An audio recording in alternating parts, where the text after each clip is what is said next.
Hello बच्चों, good morning. कैसे हैं? बढ़िया एकदम। पढ़ाई कर रहे हैं ना अच्छे से? ठीक है, पढ़ाई कीजिए। ठीक है, ऐसे हमारा 2 चैप्टर कंप्लीट हो चुका है ना। ठीक है ना। हमारा फर्स्ट चैप्टर जो इलेक्ट्रोस्टैटिक था वो कंप्लीट हो गया है। और सेकंड चैप्टर हमारा इलेक्ट्रिक पोटेंशियल एंड कैपेसिटेंस जो था चैप्टर, वो भी हम लोग कंप्लीट कर चुके हैं। 2 चैप्टर हमारा पूरा पूरा कंप्लीट है। ठीक है, उसमें काफ़ी कुछ क्वेश्चन भी हम लोग बना चुके हैं। चैप्टर 1 से भी बहुत सारे क्वेश्चन हम डिस्कशन कर चुके हैं। हम लोग सेकेंड चैप्टर से भी बहुत सारे क्वेश्चन डिस्कशन कर चुके हैं। ठीक है, फिर भी कुछ क्वेश्चन है जो और अभी फ्यूचर में करेंगे। और आप लोग कोशिश कीजिए अपने से जितना कर सकते हैं करिए। ठीक है, और सपोज आप बोर्ड के लिए पढ़ रहे हैं तो बोर्ड के लिए छोटा मोटा क्वेश्चन भी आता ही, छोटा मोटा क्वेश्चन है बोर्ड में ऐसा कुछ टफ क्वेश्चन नहीं आता है। ठीक है, तो यदि जितना हम लोग भी कर चुके हैं उतना आपको आता है अच्छे से, हमसे उतना कंसेप्ट क्लियर है, तो मैं गारंटी देता हूँ बोर्ड में तो तकलीफ नहीं होगा आपके स्टेट बोर्ड एग्जाम में। ठीक है, स्टेट बोर्ड एग्जाम में बिल्कुल तकलीफ नहीं होगा। और रही बात एंट्रेंस बेसिस पे पढ़ना है, ठीक है, तो उसमें भी मैं बोल रहा हूँ जितना क्वेश्चन किए हैं और भी करेंगे फ्यूचर में। ठीक है, जैसे जैसे हमारा सिलेबस कंप्लीट होने को जब आएगा उसके बाद और भी क्वेश्चन करेंगे, और भी हम लोग अपना लेवल कुछ किए भी हैं और करेंगे भी हम लोग। ठीक है, जितना मैं बोल सकता हूँ जितना किए हैं ना वो आपका नीट और जेई लेवल से मैच करता क्वेश्चन किए हैं। एडवांस लेवल से तो नहीं किए हैं। ठीक है, एडवांस लेवल का क्वेश्चन नहीं किए, लेकिन इतना बोल सकता हूँ जेई आपका जेई का हो गया पेपर। ठीक है, और आपका जो जेई मेन, ठीक है, और आपका नीट का पेपर हो गया, या फिर छोटा मोटा जो यूनिवर्सिटीज का एग्जाम होता है जब +3 कोई करना चाहता है तो कुछ कॉलेज एडमिशन कैसे लेते हैं, एंट्रेंस बेसिस पे लेते हैं, तो उस टाइप का क्वेश्चन जितना भी हम लोग किए हैं ना उस वाले एग्जाम में आपको उसी बेसिस पे उसी टाइप का क्वेश्चन देखने को मिलेगा। ठीक है, तो इतना मैं बोल सकता हूँ कि जो भी हमारा अभी तक जा रहा है सब कुछ, ठीक है, तो एक ओवरऑल देखा जाए तो बोर्ड के लिए अच्छे से तैयारी हो रहा है और साथ में एंट्रेंस के लिए भी हम लोग कवर करते जा रहे हैं। ठीक है, कर भी रहे हैं हम लोग। ठीक है, तो मैं इतना बोल सकता हूँ। और हाँ, एडवांस लेवल के लिए क्वेश्चन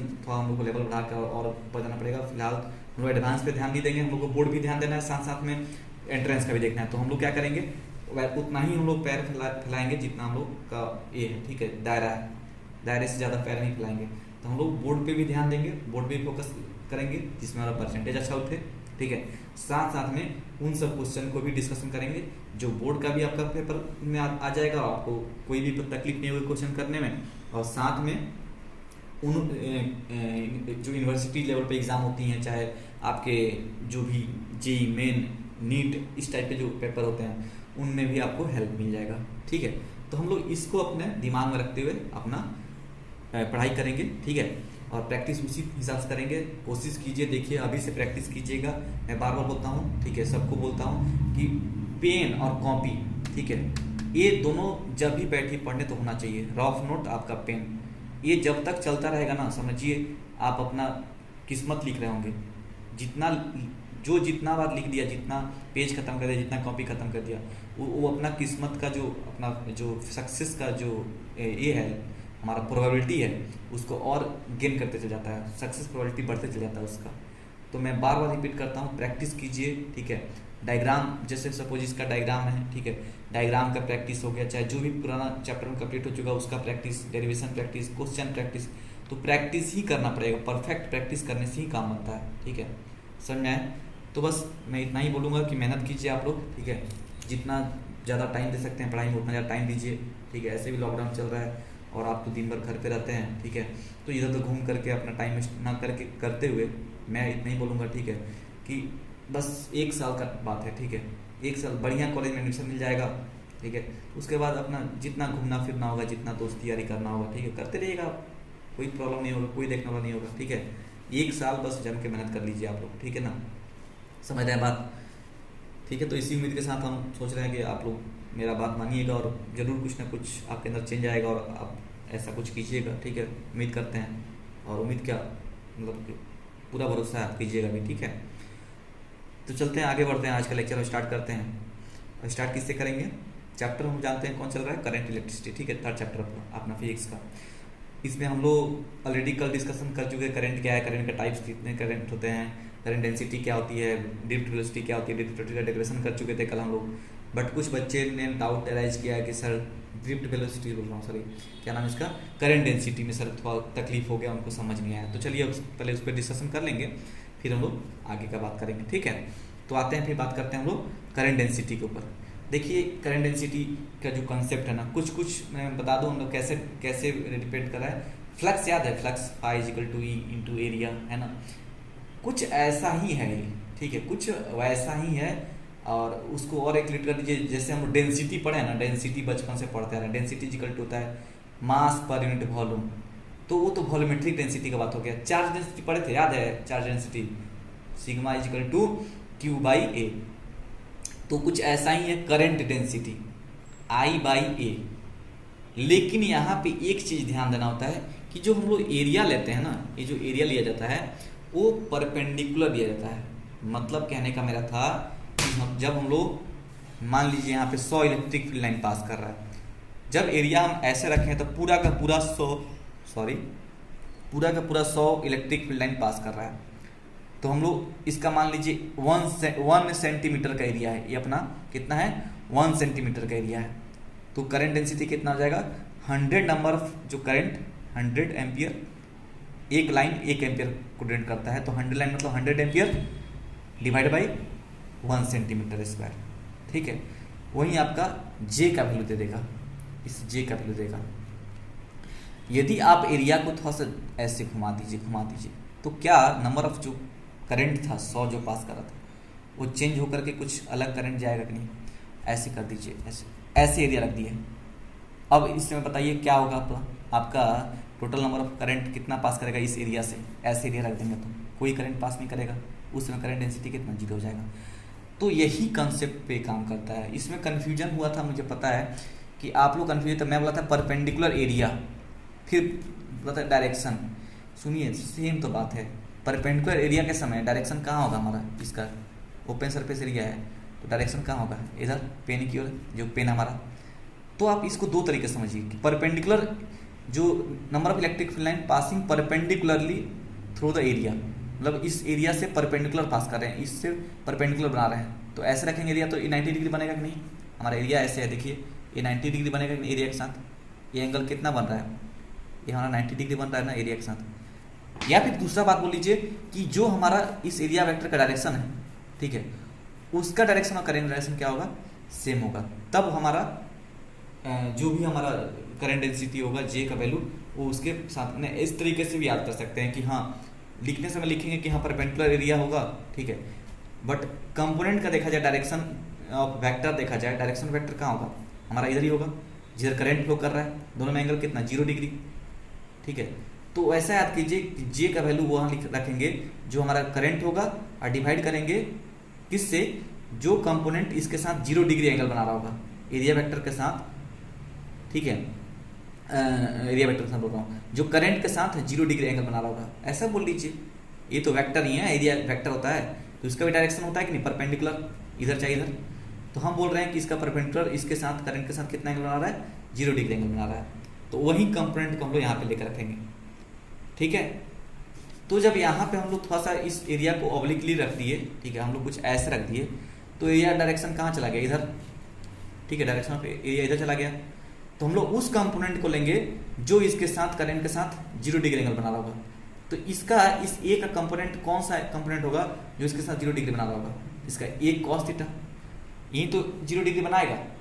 इसका एक कंपोनेंट और होगा परपेंडिकुलर इधर रिजोल्यूशन वेक्टर से, ये sin थीटा इधर होगा। लेकिन ए करंट के साथ कितना एंगल बना रहा है, 90 डिग्री बना रहा है। तो 90 डिग्री हम लोग को नहीं लेना है, हम लोग लेना है जो इसके साथ 0 डिग्री बना रहा हो, ठीक है, समझ में आ रहा है। अब एक cos थीटा का यदि मैं एक इसको इसका एरिया को तोड़ूं, इसको एरिया तोड़ूं तो एक ऐसा एरिया बनेगा, अब एक ऐसा एरिया बनेगा, ठीक है। इसमें कंफ्यूज होने की जरूरत नहीं है।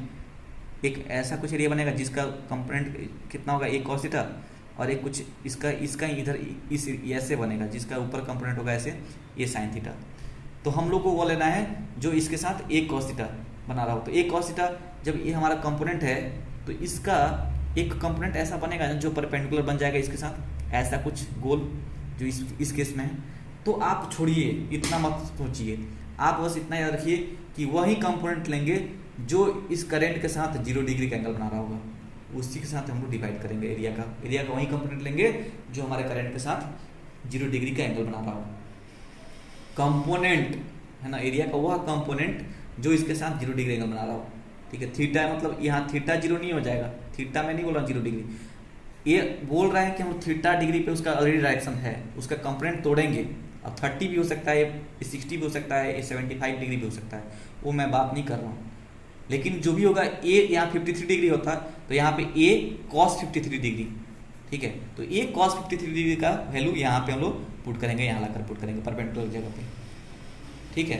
तो ये परपेंडिकुलर कहने का मतलब था कि ये जो एरिया है, ये जो सरफेस एरिया है, वो इसके साथ परपेंडिकुलर बना रहा होगा करंट के साथ, ठीक है। मैं इस डायरेक्शन का बात नहीं किया था, लेकिन आप लोग डायरेक्शन समझ के याद कर लीजिए, ठीक है। इतना तकलीफ हो रहा है तो समझ गए बात, उम्मीद करते हैं समझ में आ गया होगा, ठीक है। चलते हैं फिर। और हम लोग कल क्या क्या बात किए थे, ड्रिफ्ट वेलोसिटी के बारे में बात किए थे, इसका डेरिवेशन किए थे, जिसमें हम लोग का फाइनल रिजल्ट कितना आया था। फाइनल रिजल्ट आया था हमारा, सॉरी इधर नहीं है, फाइनल रिजल्ट कितना आया था, ये रहा हमारा, drift velocity V D equal to E capital V tau upon M E into L, ठीक है। ई जो है स्मॉल ई जो दिख रहा है एम के नीचे, वो सबस्क्रिप्ट में है, ठीक है। क्या करते हैं बच्चे लिखते लिखते, ठीक है, एम ई एल तो लिखते ही हैं, धीरे धीरे जैसे जैसे स्टेप नीचे नीचे आता है, ए लीजिए सर एम ई एल, ये रहा। अब ई को सबस्क्रिप्ट से उठा के ऊपर रख देते हैं, और ऊपर में ई भी एल तो पहले से प्रेजेंट ही है सर, ई भी टाउ, ये लीजिए सर ई से ई काट देंगे, और भी टाउ बाई एम एल। मैं बोल रहा हूँ, गारंटी दे सकता हूँ, ये चीज़ को देखिएगा आप लोग का एग्जाम में 2-3 बच्चा जरूर लिखेगा इस तरीके से, काट भी देगा, देखिएगा, मैं दिखाऊंगा आपको फ्यूचर में कभी जब पेपर होगा हमारा, तो मैं दिखाऊंगा, आप लोग देखिएगा। ये जो सबस्क्रिप्ट में ई है ना, इसको जरूर देखिएगा, उठाकर ऊपर रख देगा बच्चा सब, एम ई एल लिख देगा ऐसे, ए लीजिए सर, ऐसा होगा। बट मैं आज से ही वार्न कर रहा हूँ, ठीक है, सबको वार्न कर दे रहा हूँ पहले से। ये एम जो ई आपको दिख रहा है, वो इसके सबस्क्रिप्ट में नीचे मास ऑफ इलेक्ट्रॉन को रिप्रेजेंट करने के लिए ऐसा लिखा गया है, तो याद रह जाएगा ना। उम्मीद करते हैं आप लोग नहीं कीजिए, क्योंकि पिछला जो बैच था आपका, ठीक है, जो पास आउट हो चुके थे वो लोग करते थे, इसलिए आपको मैं बोला ये बात, ठीक है। तो मुझे भरोसा है अब नहीं कीजिएगा, ठीक है, और नहीं भी दिखना चाहिए, ताकि मैं तो यही बोल दिया कि हम लोग करेगा, ताकि आप ना करें गलती वो चीज़, ठीक है। तो ध्यान रहेगा ना बात। चलते हैं, तो यहाँ से हम लोग V D equal to E V जो था voltage, tau relaxation time, M E mass of electron, L उसका लेंथ ऑफ कंडक्टर, ये हमारा ड्रिफ्ट वेलोसिटी कहलाता था, ठीक है। तो आज हम लोग बढ़ेंगे, आगे बढ़ते हैं। नेक्स्ट हमारा जो टॉपिक होगा करंट इलेक्ट्रिसिटी के संदर्भ में, ठीक है, उसके रिलेटेड जो टॉपिक होगा आज का, वो हमारा होगा क्या, relationship between electric current and drift velocity, ठीक है, relationship between electric current and drift velocity. तो इसका डेरिवेशन हम लोग आज करेंगे। करंट इलेक्ट्रिक करंट आई और ड्रिफ्ट वेलोसिटी वी डी के बीच में एक रिलेशन निकलता है, ठीक है, उसी का अपन लोग देखेंगे आज, समझ में। तो चलते हैं, आगे बढ़ते हैं। तो क्या करेंगे, हमारे पास कैसा कैसा क्या होगा, हमारे पास एक होगा कंडक्टर, ठीक है, ऐसा कंडक्टर होगा जिसका लेंथ एल दिया होगा। इसको हम लोग क्या करेंगे, एक बैटरी से कनेक्ट करेंगे, और वो बैटरी जब कनेक्ट करेंगे तो इस बैटरी क्या करेगा, यहाँ पे एक पोटेंशियल डिफरेंस क्रिएट करेगा, और यहाँ पे एल लेंथ है, तो E is equal to V by L से एक इलेक्ट्रिक फील्ड अंदर में जनरेट कर देगा, ठीक है, यहाँ पे कंडक्टर में, समझ में आया।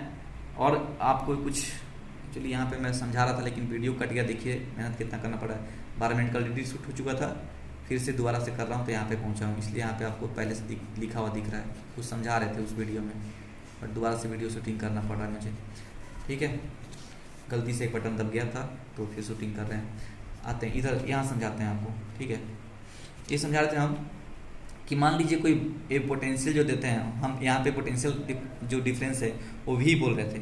अब बोल रहे थे यहाँ से 0 गया तो यहाँ से कितना गया, यहाँ से भी जाता है, ठीक है, यहाँ से 0 गया, यहाँ से 0 गया तो यहाँ से भी पहुँचता है, यही लिख रहे थे ना, ठीक है।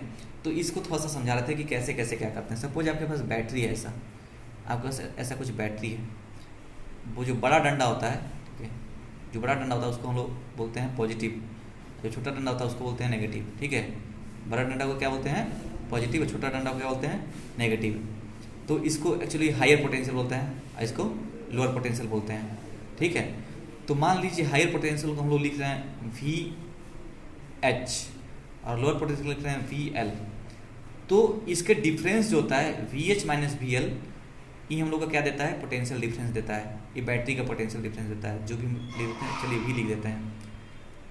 तो हम बोल रहे थे कि मान लीजिए किसी बैटरी का पोटेंशियल वी दिया है, सपोज यहाँ से हम 0 भेज रहे हैं, तो हम लोग को इसके अक्रॉस वी भेजने के लिए यहाँ पे कितना भेजना पड़ेगा, ठीक है। देखिए आप बताइए, ये जो लोअर पोटेंशियल 0 पुट कर रहा है, तो हम लोग को हायर साइड कितना भेजना पड़ेगा कि उसका डिफरेंस हम लोग को वी मिल जाए, तो हम लोग को इधर वी भेजना पड़ेगा, तब तो V minus zero V potential मिलेगा। वैसे ही एक न्यूमेरिकल वैल्यू लेकर सॉल्व करके बताते हैं। सपोज यहाँ पे आपको एक दिया है कितने वोल्ट का बैटरी, सपोज कीजिए 10 वोल्ट का बैटरी दिया है। यहाँ से जब जीरो भेजिएगा तो यहाँ पे कितना भेजना पड़ेगा, इस साइड 10 वोल्ट। यहाँ पे सपोज मैं बोला हूँ कि नहीं, मैं यहाँ पे कोई बोलेगा नहीं सर मैं 2 वोल्ट भेजूंगा, तो उसके लिए इसको पोटेंशियल डिफरेंस तो बैटरी का सेम रहता है, तो हम लोग को इधर हायर साइड कितना भेजना पड़ेगा कि डिफरेंस उसका 10 रह जाए। हम लोग को इधर कितना भेजना पड़ेगा आप बताइए। हम लोग जानते हैं V H minus V L, V L की जगह कितना है 2 इज इक्वल टू 10 हो जाए, उसके लिए वी एच कितना होना पड़ेगा 8, इधर चलेगा तो कितना हो जाएगा 12 वोल्ट। तो यहाँ पे कितना पहुँचना पड़ेगा 12 वोल्ट। यहाँ पे -2 रहता तो कितना होता, तो कितना होता -2 यहाँ पे, तो V H minus V L, minus मतलब तो पहले से माइनस है, अब वी एल हम लोग को -2 पुट करना, तो माइनस माइनस क्या बन जाएगा प्लस, तो ये जब माइनस इधर मल्टीप्लाई इधर जाके इधर सब्सट्रैक्ट होगा तो क्या बन जाएगा 10 माइनस 2 इज इक्वल टू कितना 8 वोल्ट। तो यहाँ पे यदि -2 है, इसको 10 होने के लिए यहाँ पे कितना भेजना पड़ेगा 8 वोल्ट भेजना पड़ेगा, प्लस 8 वोल्ट।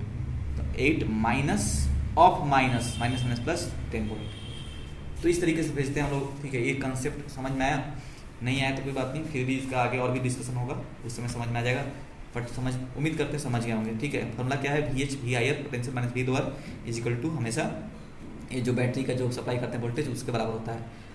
और एक चीज़ क्या, वायर में पोटेंशियल ड्रॉप नहीं होता है। जब भी पोटेंशियल ड्रॉप होगा तो किसी डिवाइस के थ्रू, किसी रजिस्टर, किसी कैपेसिटर, चाहे इंडक्टर, कैपेसिटर और रजिस्टर तो आप पढ़ चुके हैं, इंडक्टर रजिस्टर भी आप 10th में पढ़ा होगा, फिर से आज पढ़ेंगे हम लोग, ठीक है। बट इंडक्टर हम लोग इसी साल आपके सेकेंड ईयर में आगे आने वाले समय में पढ़ेंगे, ठीक है। कैपेसिटर और आप लोग पढ़ चुके हैं, रजिस्टर वाले सुने हैं कम से कम। तो हमेशा जो वोल्टेज ड्रॉप होता है ना, वायर में हम लोग वोल्टेज ड्रॉप जीरो मानते हैं, ऐसा मान के चलते हैं कि वायर में कोई रेजिस्टेंस नहीं होता है, और वोल्टेज ड्रॉप कितना होता है, कोई भी बिल्कुल नहीं। सपोज यहाँ से 0 वोल्ट जा रहा है तो 0 यहाँ तक पहुँचेगा, यहाँ से 10 वोल्ट निकला तो यहाँ तक 10 पहुँचेगा, यहाँ से भी निकला तो यहाँ तक भी पहुँचेगा, ठीक है। तो यहाँ तक भी पहुँचा, यहाँ 0 पहुँचा, इसके अक्रॉस कितना पोटेंशियल हो गया difference, V potential difference, V minus 0 V potential, ठीक है।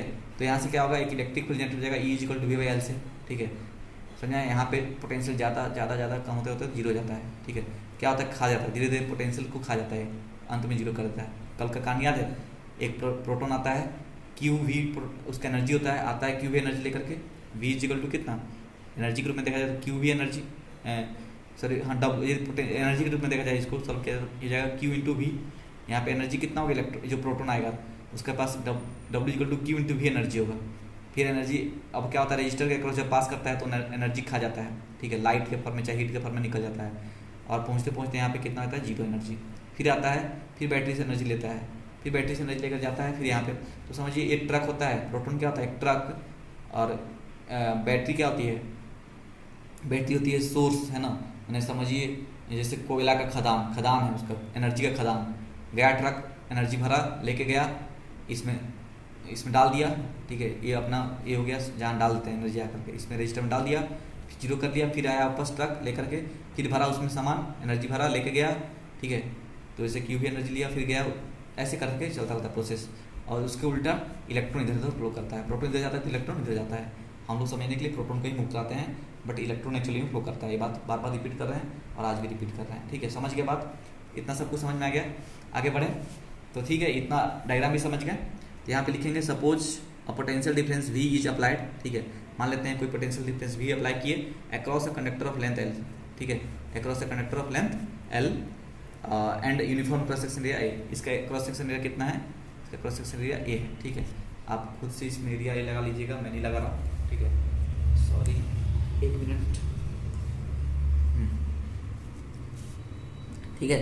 आगे बढ़े, अब हम लोग जानते हैं here an electric field E is setup, ठीक है। क्या हो जाएगा यहाँ पे, एक इलेक्ट्रिक फील्ड E सेटअप हो जाएगा, ठीक है, from higher potential to lower potential. कहाँ से कहाँ, एक इलेक्ट्रिक फील्ड हायर पोटेंशियल से लोअर पोटेंशियल की ओर सेटअप हो जाता है, ठीक है। उसका वैल्यू कितना होता है, E इक्वल टू V/L होता है। Due to electric field electrons starts drifting in opposite direction of electric field with an average velocity Vt। अब इस इलेक्ट्रिक फील्ड की वजह से इलेक्ट्रॉन जो होते हैं, ये हायर पोटेंशियल होता है प्लस प्लस, इधर माइनस माइनस, ठीक है। चाहे मैंने ये हायर पोटेंशियल है तो इसको अक्सर हम लोग प्लस लेते हैं, लोअर पोटेंशियल को माइनस लेते हैं। तो इलेक्ट्रॉन क्या होता है, प्लस की ओर खींच के चले जाता है, ठीक है। और भी कैसे ड्रिफ्ट होते जाता है, ठीक है। वेलोसिटी हमेशा कांस्टेंट रहता है, वो एवरेज वेलोसिटी होता है, और उसी को हम बोलते हैं ड्रिफ्ट वेलोसिटी। तो ड्रिफ्ट होते हुए यहाँ से यहाँ इस एंड तक पहुँचता है इलेक्ट्रॉन, ठीक है। यहाँ से इलेक्ट्रॉन ऐसे ड्रिफ्ट होते हुए, ठीक है, ड्रिफ्ट होते हुए ऐसे ऐसे ऐसे करते हुए इस एंड तक पहुँचता है, तो उसी को हम लोग लिखते हैं ड्रिफ्ट वेलोसिटी, ठीक है। यहाँ तक क्लियर है? आगे बढ़ें, आगे बढ़ते हैं।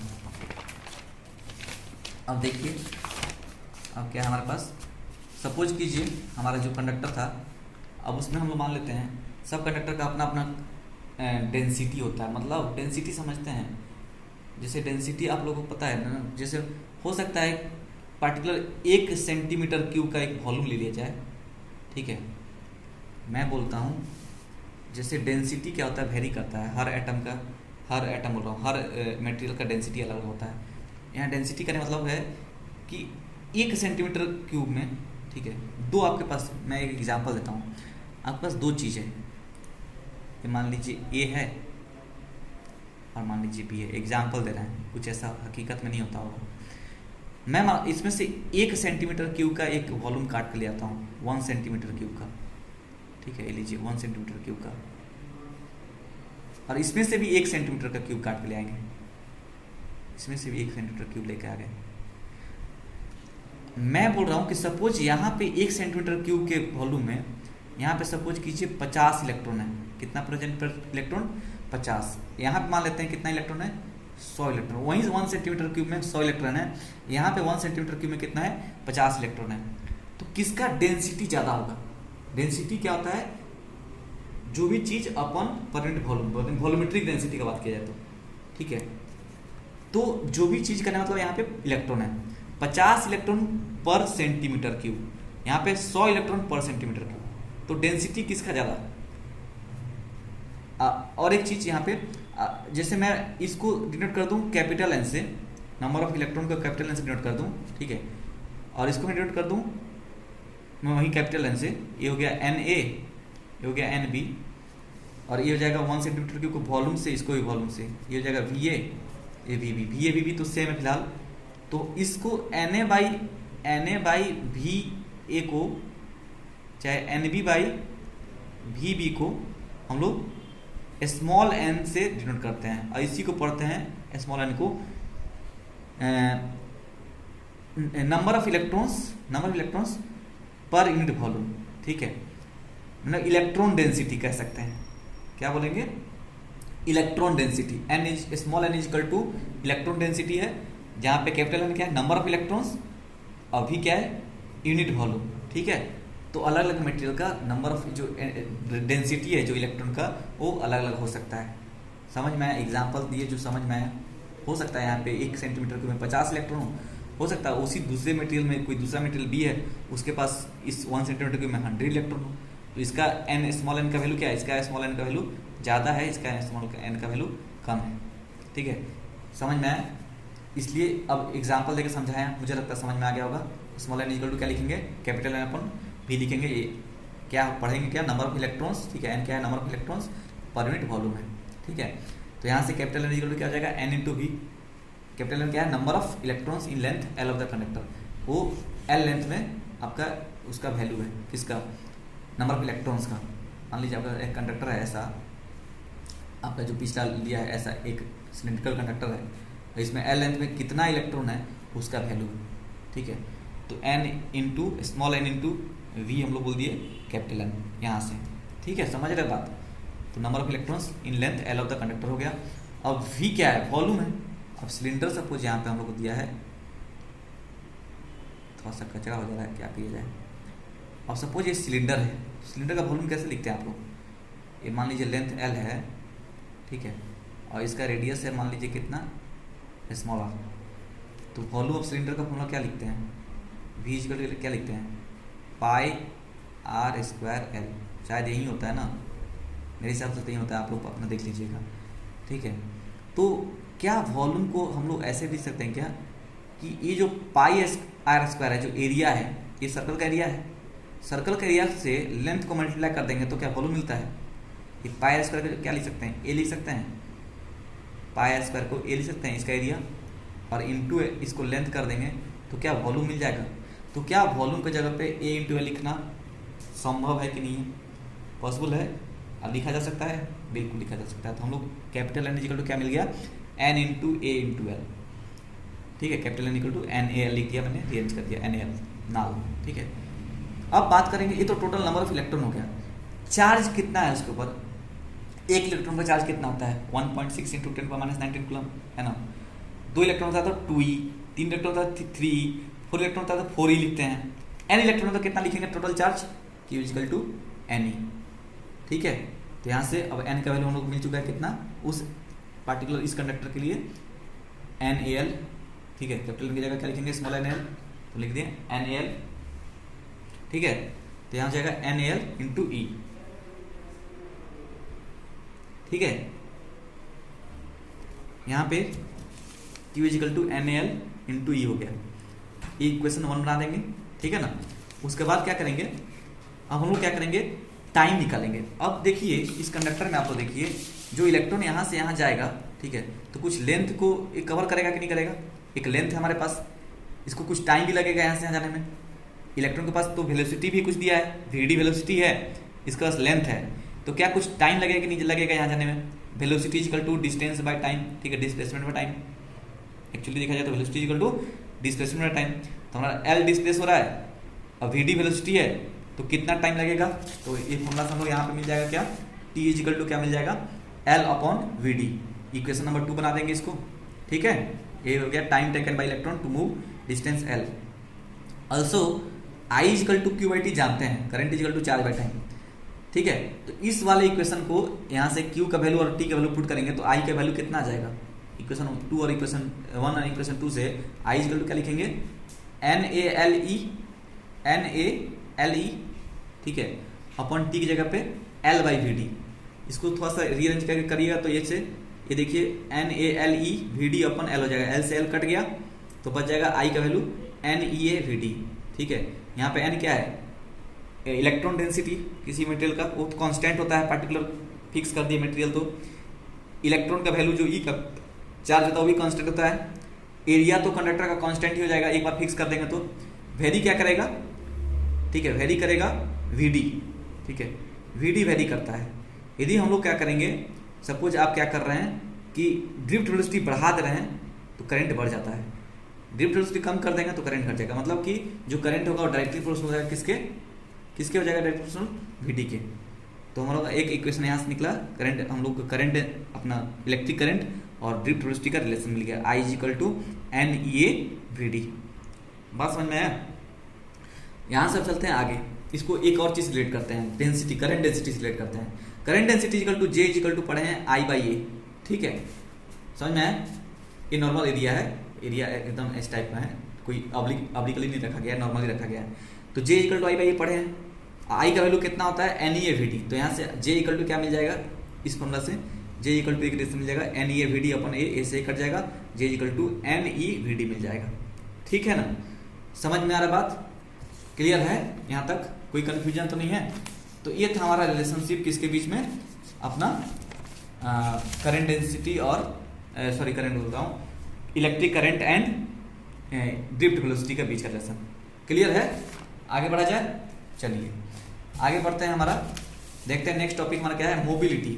ठीक है, एक टर्म है, यूज होता है और होता क्या है देखते हैं, पढ़िए यहाँ क्या लिखा है, mobility of electron is defined as the drift velocity VD, ठीक है, acquired by the electron due to a unit strength of electric field. अब जो कंडक्टर है, ये कंडक्टर है जो क्या होता है, सिमेट्रिकल कंडक्टर, हम कह रहे हैं कि जो ये VD है, ठीक है, ये जो VD है, तो मोबिलिटी क्या होता है, ये जो ड्रिफ्ट वेलोसिटी VD है वो यूनिट इलेक्ट्रिक फील्ड में, सपोज दो मटेरियल आपके पास, मटेरियल A है और एक और कंडक्टर है आपके पास, मटेरियल B है। ठीक है, यूनिट इलेक्ट्रिक फील्ड अप्लाई कर रहे हैं। अब आप यूनिट इलेक्ट्रिक फील्ड कुछ भी हो सकते हैं, मतलब कि आप बोल सकते हैं 10 न्यूटन पर कूलम, है ना, या फिर 20 न्यूटन पर कूलम, लेकिन जो भी होगा इसके लिए जो देंगे उसके लिए भी सेम देंगे। तो हम फिलहाल 1 ले रहे हैं, 1 न्यूटन पर कूलम इसको भी दिए, 1 न्यूटन पर कूलम इसको भी दिए।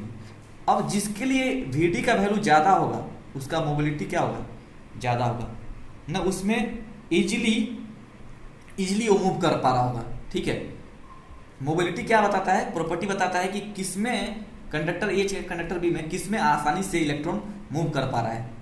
ठीक है, समझ में आ रहा बात। तो जिसमें आसानी से मूव कर पा रहा होगा उसका मोबिलिटी क्या होगा, ज्यादा होगा। अब सेम इलेक्ट्रिक फील्ड अप्लाई किए हैं, सपोज वीडी इसमें ज्यादा मूव कर रहा है, ज्यादा इसलिए आ पा रहा है, यहाँ से यहाँ पहुंच जा रहा है। ठीक है, वेलोसिटी ज्यादा गेन कर लिया है, तो इसका मोबिलिटी क्या होगा, ज्यादा होगा। मोबिलिटी क्या होता है, ठीक है, मोबाइल होता है मूव करना। ठीक है, मोबाइल जो बोलते हैं, मोबाइल का नाम मोबाइल क्यों पड़ा, क्योंकि हम लोग इसको एक जगह से दूसरी जगह पोर्टेबल होता है, कैरी कर सकते हैं।